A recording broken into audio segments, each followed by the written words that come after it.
Is there some advantage to a book over chess.com or lichess puzzles? Yes. Yes.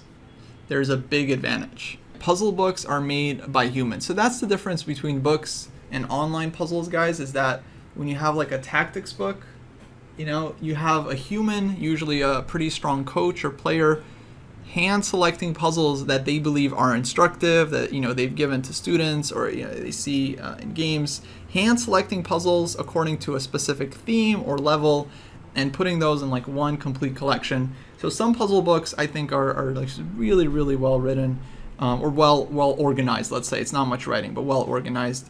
So the point is the puzzles are chosen by humans, whereas the puzzles in these online trainers, the way they do is like they just scan the game. They look for those moments where there's one clear best move that's like, you know, +3 in evaluation higher than the next thing, and then they're like, oh, that's a puzzle. There's one move that's like better than everything else. Oh, that's a puzzle, right? It doesn't matter. The move could be like the craziest move ever. It could be like just some random nonsense that would never happen in a game. It doesn't matter. It doesn't matter. So I'm not a huge fan of the online trainers in general. There are some puzzles, like, for example, like I'm calculating, I see some move that looks good, and I'm like, okay, it's probably this move. But then I'm calculating, I'm like, oh, that's really not that easy. I mean, then they have this defense, they have this defense. It's like a lot to calculate. It's like a difficult problem. And I'm like, I don't know, is it right or not? And then finally I make the move, and then done. Like, it doesn't ask you for any more moves. So a lot of people that are low rated might just guess that move without calculating anything. And the puzzle, because a lot of people got it right, will drag the rating down for the puzzle. But that could be a much harder. So this happened multiple times, like on chess.com. Actually with Maya, right? So we do beginner puzzles with Maya that are supposed to be like under 1,000 rated. She's had some puzzles, I'm looking at it like, what? Like, they're asking her to calculate like 5 moves deep here. Like that seems pretty tough. But they only ask her to find the first move, which, you know, someone could just guess. Whereas in a book, you know, the chess coach understands, like, no, in a game, you don't just guess one move at a time. You have to calculate the whole solution. All right? So like D-Shock says, a lot of puzzles are easy to guess.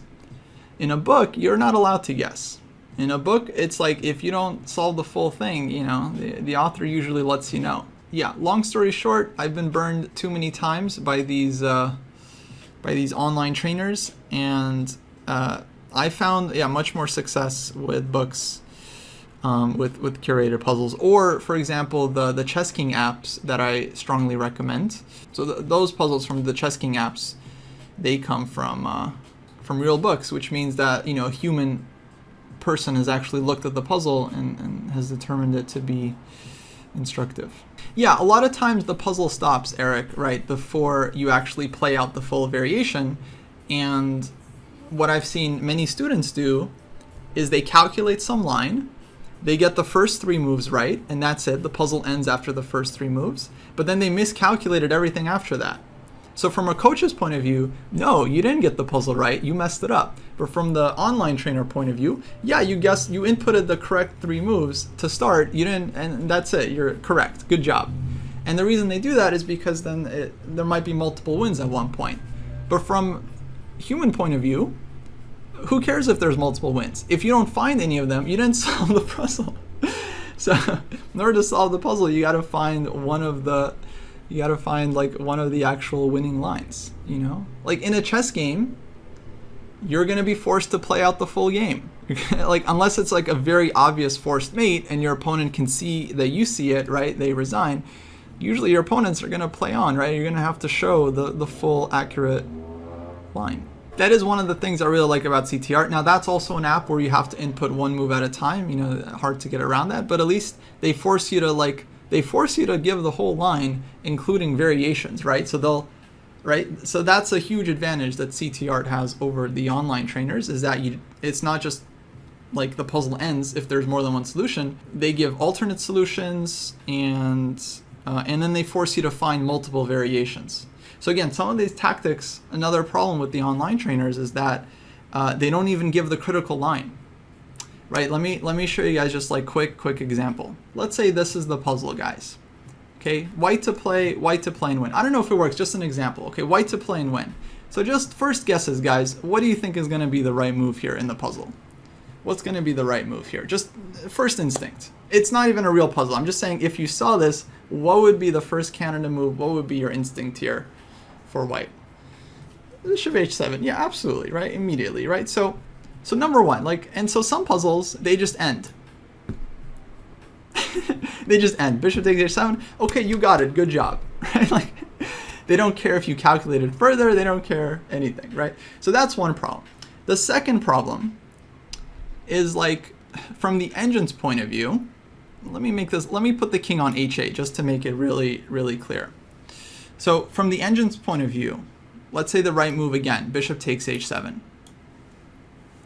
The best move, again, from the engine's point of view, is probably not going to be king takes h7, because usually after king takes h7, knight g5 check, king g8, for example, queen h5, you get mated, or king g6, h5, you get mated, queen d3, you get mated, queen g4, like, usually you just get mated, you just get checkmated, right, or you lose the queen.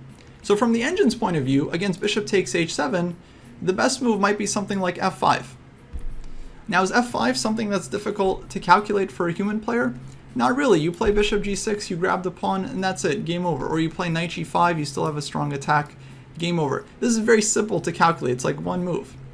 What's the critical line to calculate, like in a human game, right? What is the move that a human is probably going to make? They're probably going to take your bishop, right? They're going to force you to prove it. The critical line is to take it, but in these online trainers, because they're just relying on the engine line, they're going to say, like, oh, black plays g6 or something, some random move. Now, of course, it's still important to calculate these kinds of moves. Don't get me wrong, guys. But usually the critical line in this kind of sacrifice is going to be like several moves deep. And then you have to find, some key variation here, key winning idea, right? So if I gave this puzzle to a student and I said, and they said, okay, bishop takes h7, and I'm like, okay, what happens after king takes h7? And my student tells me, nah, they're not going to play that because that's not the best move. I'm pretty sure g6 is a better move. I'm going to say, okay, let's go back. Now you're going to calculate what happens after king takes h7. So if you don't even calculate what happens if your sacrifice gets accepted, from my point of view as a coach, you haven't solved the puzzle, right? You guessed the first move and then you didn't calculate the critical line. What often happens is that a critical line allows for more than one winning move, so it's not included. Yeah, exactly right. I think that is what often happens. So from the engine's point of view, after bishop takes h7 and knight g5 check king g6, the engine sees that white has like 3 or 4 winning moves here, and so it's not a good puzzle from the engine's point of view. But still, from a human point of view, you have to calculate this out in a game, right? You're not going to sack your bishop unless you're pretty sure that you're winning in the attack. So the best line and the critical line, or let's say the principled line, are often very, very different. And I think that's a really important point.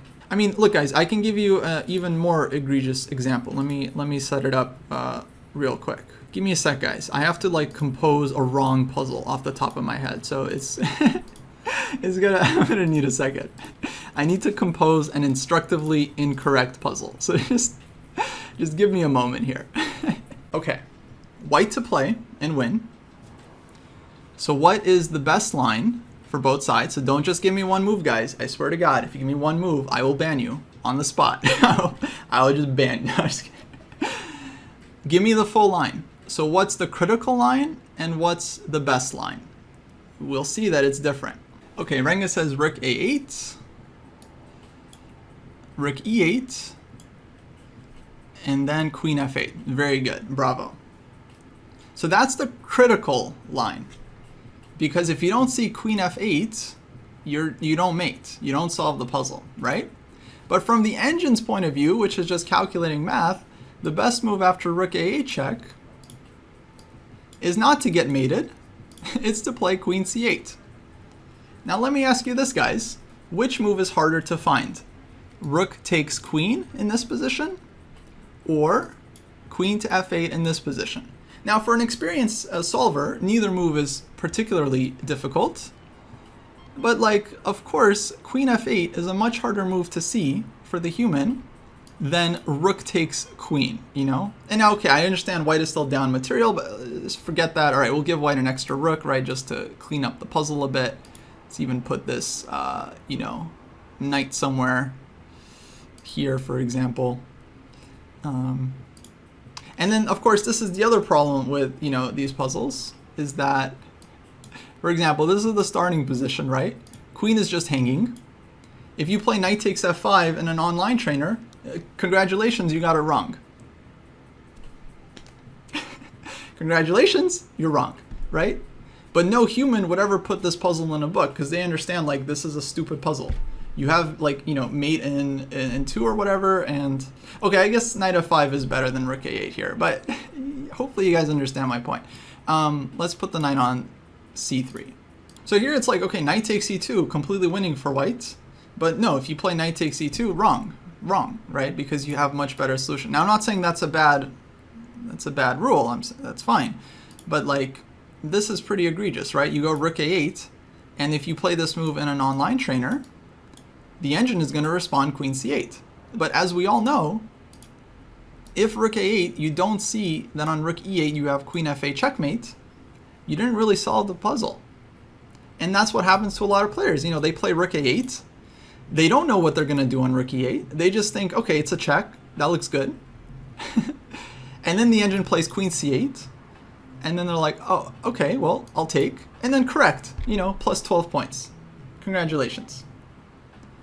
Queen c8 is silly and tantamount to resignation anyway. Exactly right, exactly right. But from the engine's point of view, oh, queen c8 is the best move. So this is why the best line is not always the critical line. The critical line is, of course, the defense that makes it hard for you to find, the win, right? Or the most logical defense, let's put it that way. So this is just a simple example, and there's lots of puzzles like this, and it's very hard, to take these out, right, of the circulation. Or at the very least, it's very hard to dictate, like, no, engine, don't play the objectively mathematical best move, play the logical human move. The engine doesn't understand what a logical human move is, right? That's very difficult. Maybe one day, maybe we'll have, like, an AI engine that really understands how humans play and can, like, properly respond, right? But no. But that's the thing I love about CT art. If you got this puzzle in CT art and you play rook a8, first it'll say rook e8, and then you have to find this one, and then maybe if this was actually a defense, it'll play this one, and then you have to find this one. So it forces you to find all the variations, which I think is cool, not just one variation. So that's kind of in a nutshell kind of the problem with online trainers. And okay, I mean, typical disclaimers, obviously I love all the sites. I love chess.com and lichess. They're great sites, and the trainers are better, than nothing. But yeah, that's why I've always been a bigger fan of books.